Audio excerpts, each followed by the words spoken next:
നമസ്കാരം, ആഷിഖാണ്. നാളെ കുറേ ആയിട്ട് ഒരു യൂട്യൂബ് ചാനലൊക്കെ തുടങ്ങണമെന്ന് വിചാരിച്ച് അങ്ങനെ സാധനങ്ങളൊക്കെ മേടിച്ച് കാര്യങ്ങളൊക്കെ സെറ്റാക്കിയിട്ടുണ്ട്. അപ്പോൾ ഇന്നത്തെ ഒരു വീഡിയോ സത്യം പറഞ്ഞു കഴിഞ്ഞാൽ ഞാൻ കളർ കറക്ഷൻ ടെസ്റ്റ് ചെയ്യാനായിട്ട് ഓഡിയോയും ഈ ലൈറ്റിംഗ് ഒക്കെ ടെസ്റ്റ് ചെയ്യാൻ വേണ്ടിയിട്ടാണ് ശരിക്കും എടുത്തിട്ടുള്ളത്.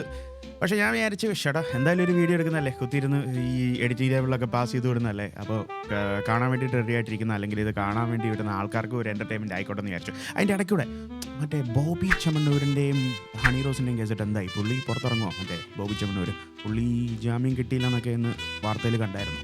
എനിവേ, അതിനുശേഷം മറ്റേ രേഖാചിത്രം പടം കണ്ടവരാരെങ്കിലും നിങ്ങളുടെ കൂട്ടത്തിലുണ്ടോ? ഞാൻ നാളെ പോയി കാണാമെന്നൊക്കെ വിചാരിക്കുകയാണ്. ഇവിടെ തിയേറ്റേഴ്സൊക്കെ കുറവാണ്. തൊട്ടടുത്തൊരു തിയേറ്റർ ഉണ്ട്, ഒരു 10 മിനിറ്റ് ഡ്രൈവിലൊരു തിയേറ്റർ ഉണ്ട്. അപ്പം ഹോപ്പ്ഫുള്ളി നാളെ പോയി കാണാനുള്ളൊരു പ്ലാനൊക്കെ ഉണ്ട്. കണ്ടവരാരെങ്കിലും ഉണ്ടെങ്കിൽ പടത്തിൻ്റെ അഭിപ്രായം പറയാമോ? അതാകുമ്പം കൊള്ളാമെങ്കിൽ മാത്രം പോയി കണ്ടാൽ മതിയല്ലോ.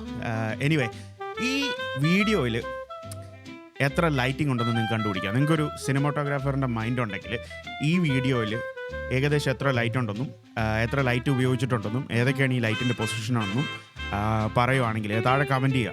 ഈ താഴെ കമൻറ്റ് ചെയ്യുന്നതിൽ ടോപ്പ് ടീം എന്ന് വെച്ച് കഴിഞ്ഞാൽ ഏറ്റവും കറക്റ്റായിട്ട് പറയുന്നതിൽ നിന്ന് ഒരാളെ സെലക്ട് ചെയ്ത് അയാൾക്ക് ഞാനൊരു 500 രൂപ തരുന്നതായിരിക്കും. അപ്പോൾ ഈ കറക്ഷൻ വീഡിയോ കൊണ്ട് എന്തെങ്കിലും ഉണ്ടെങ്കിൽ അഭിപ്രായങ്ങളൊക്കെ ഉണ്ടെങ്കിൽ അറിയിക്കുക. അപ്പോൾ അടുത്ത വീഡിയോ ആയിട്ട് കാണുന്നവരെ ബൈ. ബോബി ചെമ്മണ്ണൂരിൻ്റെ കാര്യം ഒന്ന് കമൻറ്റ് ഇടാൻ മറക്കല്ലേ.